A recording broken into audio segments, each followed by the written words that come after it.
So Monaghan 121, Galway 217. And wow, what incredible drama we have witnessed here at Clonus. I mean, that's crazy stuff altogether that Monaghan have somehow managed to pull a win out of the bag there. I mean, they looked down, they looked beaten, they were finished off, they were 4 or 5 points down going into the final 10 minutes, and yet somehow they managed to have rescued the victory here. Obviously, that Darren Hughes goal late on really gave them a huge chance. Conor McManus then kicked one over the bar. And incredibly, Monaghan have relegated Galway. Galway are going down to Division 2. They will play Division 2 football next year alongside their Connacht counterparts, Roscommon, who were obviously beaten by Armagh earlier today as well. So quite incredible, really. You know, we were given the Ulster sides a lot of stick, yesterday, obviously, after Donegal. Well, Donegal didn't deserve any stick, but obviously Cavan were absolutely humiliated in many ways by Wicklow, and obviously we've seen Tyrone get absolutely trashed by Kerry. But it's going to be four sides in four Ulster teams in Division 1 once again next year, because Monaghan and Armagh have both won. And I mean, a huge amount of credit has to go to Monaghan in this game, and probably throughout their Division 1 campaign, because they've showed a tremendous amount of fight to get back into games, to find a way back into it. Their never say die attitude in this game was commendable. They were kicking some fantastic scores. Jack McCarron was absolutely unbelievable in this game. 3 of his points in the first half, 3 of his 5 points in the first half were exceptional. On his left boot, he kicked a late point as well to win the game in extra time. It was just absolutely exceptional stuff from Monaghan. It really, really was. And for Galway, you know, it's just another massive setback on their development towards becoming a team that we all thought at one stage was going to challenge the Dubs, was really going to put it up to the likes of Kerry and be a competitor and be challenging for All-Ireland titles. And you're looking at it now. And look, listen, Galway obviously have had a couple of retirements in recent seasons. They have a couple of young lads coming through like Tom O'Callaghan and Matthew Tierney and a few others. But it's just another massive setback. And we could have never imagined this really back, you know, when you think back to that absolute hammering they dished out to Tyrone in the National League in 2020. They seem to have just gone backwards in many ways since the resumption of football last year. And you know, between Galway and Monaghan, Galway have only won one game since the pandemic. Monaghan have only won one game as well. This was actually their first win since the pandemic. It was absolutely mad. And you know, obviously you had the goal by Paul Kelly early on, brilliant work from Tierney on the right hand side.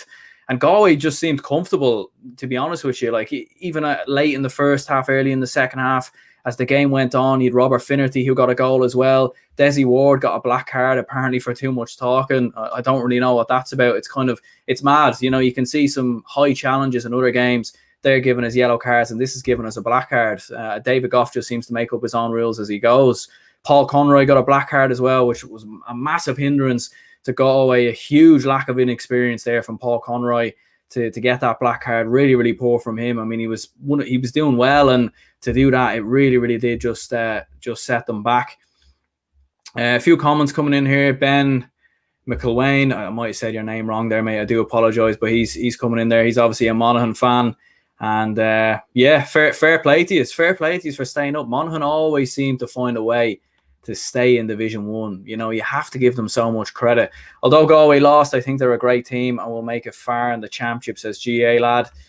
I don't, to be honest with you. I reckon they'll beat Roscommon. And it's kind of mad. Both teams are going into that game now in the same wavelength. Both sides have been relegated. But Galway obviously beat Roscommon earlier in the league. I don't think they'll beat Mayo, to be honest with you. I really don't. I could see Mayo beating them. I think Galway will put it up to Mayo, don't get me wrong, in the Connacht final. But you'd have to fancy Mayo at this point. Like, Mayo are the team coming in with so much momentum. I know some people were saying it's only Clare and whatnot, but I thought Mayo were brilliant earlier in the first half. They switched off in the second half, and we'll see with Cillian O'Connor if he's injured. We'll see what happens there. But the late drama in this game was exceptional. Darren Hughes coming off the bench, making a massive difference for Monaghan. He really, really did.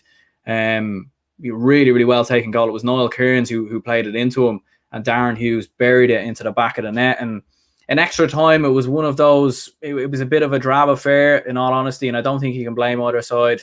You know, we've all seen what the weather's like in Ireland here at the moment. It's extremely warm. The heat is very intense at the moment. I was nearly getting tired watching this game, to be perfectly honest with you. And yeah, you know, when Desi Ward missed that late chance, you were thinking that gives the momentum back to Galway. And yeah, for Galway, it's just they seem to make bad decisions in big moments. You know, Shane Walsh once or twice dropping a few chances short, and even it was literally the referee was about to blow the whistle for a penalty shootout. We were finally about to get our first penalty shootout in Gaelic football at inter-county level outside of pre-season, and Conor Gleeson, who was brilliant for Galway in terms of making saves, I think played a pass short. I didn't catch it perfectly. I don't know if someone misjudged the pass or something like that, but it fell back to the Monaghan lads. They worked it into McCarron. He put it over the bar, and that was it, you know. And fair play to Monaghan, but for Galway, massive question marks. Sort your life out says, I've been thinking all year that Galway have been bang average. Then today I thought they were really good until they weren't. Monaghan have great grit. Yeah, Galway is a weird one, and you know what, a penalty shootout probably would have been perfect for these two teams, because they're both two teams who look good at times and look poor at times. They don't lose many games, but they don't win many games either. A lot of draws and different things going on, especially with Monaghan. I think on this run, they've I think it was like an 8 game run without winning a game, going back to February of 2020. I think there was like 4 draws in there, and the Cavan game obviously went to extra time. So yeah, it's a mad one. Monaghan could get to the Ulster final depending on who they play. They could win it.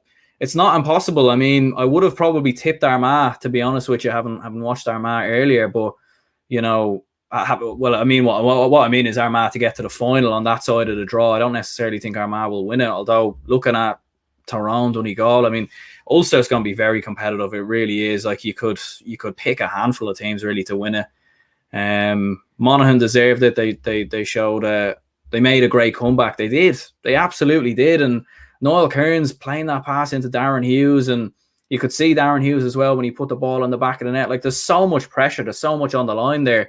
It wasn't an easy finish as well. There was still one of the Galway backs there as well.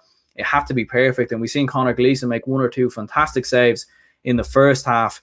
And it was a wonderful finish. And you've seen Monaghan at times, they have the players to kick beautiful scores from 40 metres, from 30 metres. We've seen Jack McCarron do it. We've seen Conor McManus do it as well.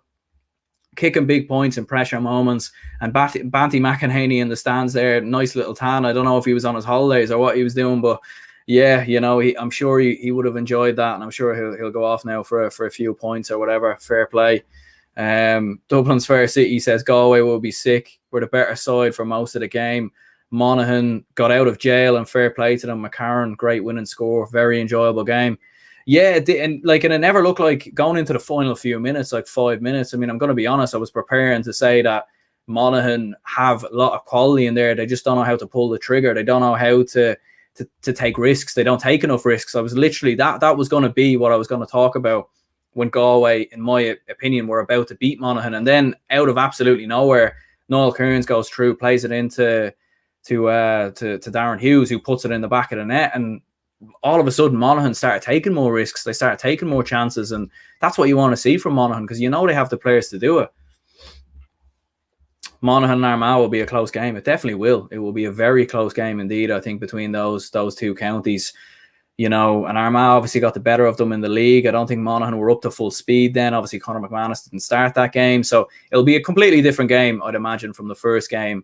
And yeah, that'll be very exciting. It really, really will. And yeah, in the end, Galway going down to Division 2 alongside Roscommon. And you know what? It's not going to be straightforward for Galway to come back. I don't think Galway will bounce back in the same way that Mayo did, in my opinion. I think it'll be tough for Galway, because there's going to be some good teams in Division 2 next year.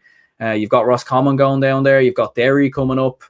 You've obviously got Clare, who I think are a decent team. Meath are still going to be in there, having lost to Kildare. So it's not a given that Galway come back. And that's why I think it was so important for Mayo to bounce back straight away, because playing in the group stages, it suited them not having to play your Kildares or your Corks, for example. Cork will be in there as well. Division 2 is going to be so competitive next year. It really, really is. And it's going to be very exciting to see what happens. But yeah, for Monaghan, I think this is a huge victory. Like, to stay in Division 1 once again, for those young lads to be exposed to more Division 1 football, Aaron Mulligan, Rory Woods, whatnot, it's going to be huge. And for Galway, yeah, it's a case of trying to bounce back next year. maybe Division 2 might help them like it helped Mayo. Maybe it will help them like with Donegal there a few years ago when they were in Division 2. But we'll have to wait and see. But yeah, cheers anyway, lads, for all your comments, and fair play to anyone who tuned in. Do leave a like and subscribe if you haven't already. And yeah, for anyone who's watching this back, let me know down in the comments below if you're a Galway or Monaghan fan. What did you think of the game? Because I mean, this was a huge shock. It really, really was.